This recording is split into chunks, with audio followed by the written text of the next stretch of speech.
Love marriage করতে পারি কিন্তু আমার হাজবেন্ডের সাথে আমার যে বন্ডিংটা সবাই দেখলে মনে করে আমরা প্রেম করে বিয়ে করছি, মানে কেউ আমাদের দেখলে বুঝে না। ছিল যে আমি নিজের পছন্দে বিয়ে করব, কিন্তু আসলে ফ্যামিলিগতভাবে আমার সেটা হয় না। লাভ ম্যারেজ করলেই যে বন্ডিং ভালো থাকবে এমন কথা নাই। অনেক লাভ ম্যারেজ দেখা গেল 6 মাস পার না হতে হতে ডিভোর্স হয়ে যায়, এদিকে 5 বছরের প্রেম। কিন্তু অনেক সময় 2 দিনের পরিচয় অ্যারেঞ্জ ম্যারেজ 20 বছর সংসার করতেছে। ওই বন্ডিংটা তৈরি করে নিতে হয় ফ্যামিলির মধ্যে।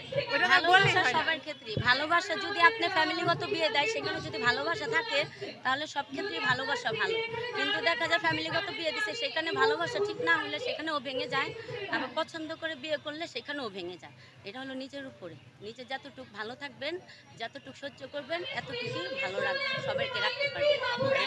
হলো যে মানে কখনো কি, যেমন এখন উনি লাভ ম্যারেজ করেন এর জন্য আর কি ওনার কাছে এমন লাগতেছে যে মনে হয় এটা করলে আমার পছন্দের মানুষ সবসময় আমাকে সাপোর্ট করতো, কিন্তু আসলে সেটা ভুল। সাপোর্ট করলে সবাই করে। ভাইয়া এটা ঠিক, ছেলেরও যেমন আসক্ত হয় মেয়েরও কিন্তু হইতেছে। শুধু একলা ছেলেতে দোষ দিলে হবে না, এখানে মেয়ে ছেলে দুজনের সমান দোষ আছে। পিছনে 100টা ছেলে আছে, সেটা বললাম। ঢাকার মেয়েরা চায় ব্যবসায়ী ছেলে, ভালো ছেলে, ঠিক আছে, চাকরিজীবী ওরা পছন্দ করে না। ওরা চাকরিজীবী বিয়ে করতে চায় না, ওরা ব্যবসায়ী ছেলে বিয়ে করতে চায়, সেটা ছোট হোক আর বড় হোক। এর বেশি আর আমি কিছু ভাইয়া এটা মূলত কি এখন ট্রেন্ড হয়ে গেছে। এটা ওই যে বলে সুগার ড্যাডি একটা ট্রেন্ড হয়ে গেছে। ছোট ছোট বাচ্চা মেয়েরা বলে আমরা সুগার ড্যাডি বিয়ে করবো। ওই যে যুগের সাথে তাল মিলে এটা চলে আসছে। দেখা গেল 15 বছরের একটা মেয়ে এসএসসি দেয়নি, ও পছন্দ করতেছে মনে করেন মাস্টার্স কমপ্লিট করে একটা লোক, বা তার থেকে বয়স বেশি। এখন এটা মনে করেন আমার কাছে মনে হয় যুগের সাথে এটা ট্রেন্ডিং এ চলে আসছে। অবশ্যই টাকার জন্য, টাকার জন্যই তো মূলত। আমার এক ভাগ্নি বলে উনি মানে সুগার ড্যাডিকে বিয়ে করবে, ঠিক আছে, টাকার জন্য বিয়ে করবে, ভালোবাসার জন্য না। আপনার ক্ষেত্রে মানে আমার ক্ষেত্রে আমি মনে করি সবকিছুরই প্রয়োজন, ভালোবাসারও প্রয়োজন, টাকারও প্রয়োজন। কিছু ছাড়া কিছুই চলে না, সবই অচল, ঠিক আছে। আমার ক্ষেত্রে অবশ্যই ভালোবাসাটা ফার্স্ট প্রায়োরিটি, তারপর টাকা তো লাগে, জীবনে চলতে গেলে টাকা লাগে, কিন্তু ভালোবাসা ছাড়া আপনি হাজবেন্ড ওয়াইফ সংসার করতে পারবে না। ভালোবাসা সর্বপ্রথম লাগে, তারপর টাকাও লাগে, টাকা ছাড়া তো দুনিয়াই চলে না। ভালোবেসে বিয়ে করলো কিন্তু তার টাকা নাই, সেই ক্ষেত্রে কি সেটা সে মেনে নেয় না। না টাকা নাই, দেখা গেল কি আপনি যদি পছন্দ করেন, আপনার যদি গরিব ছেলেকে পছন্দ হয়, তখন মেয়ে হাত ধরে কিন্তু চলে যায়।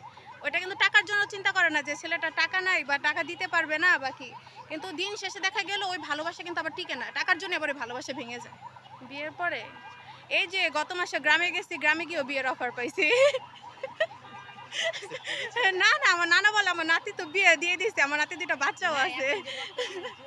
আমার নাতিনের তো 2টা বাচ্চাও আছে, ওর এখন বিয়ে দেওয়া যাবে না, ওর বিয়ে হয়েছে 10 বছর আগে। মানে আপনি অ্যাকসেপ্ট করেন? না না না না না না না। আপনার কাছে জানতে চাই যে আসলে বিয়ের পরে কতগুলো অফার পেয়েছেন, যেহেতু আপনি অনেক স্মার্ট, অনেক সুন্দর, সেই জায়গা থেকে অনেকই পেয়েছি, পাওয়ার তো শেষ নেই, এখন পর্যন্ত পাইতেছি। এখন পর্যন্ত পাচ্ছেন, নিশ্চয়ই অ্যাকসেপ্ট করেছেন মজার ছলে, অবশ্যই করেছেন। না, অ্যাকসেপ্ট করি নাই। কি বলেছেন? সবাইকে বলে যে আমার ভালো লাগে না, আমার এগুলো ভালো লাগে না, মানে আপনার আমার ভালো লাগে না এগুলা।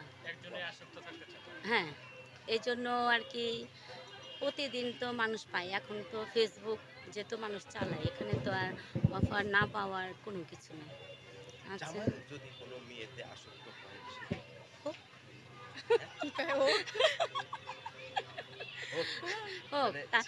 ছেড়ে দিয়েছেন? না, সারাদিন পর তো সে আমার কাছে আসবে, ঠিক আছে, এটা সবসময় মাথায় রাখতে হবে। উনি বাইরে কি করে সেটা তো আমি সবসময় দেখতে পারবো না, পারবো আমি তো ওনার পিছে পিছে ঘুরতে পারবো না, কিন্তু সারাদিন পর সে আমার কাছে আসবে, এই জন্য তাকে আমি ছেড়ে দিয়েছি। চেক করারও তো কোনো সিস্টেম নাই না, আমার চেক যে করার বাইরে প্রয়োজন কার সঙ্গে ঘুরলো বা আমার এতটুকু বিশ্বাস আছে, এর জন্য আমার চেক করার প্রয়োজন নেই।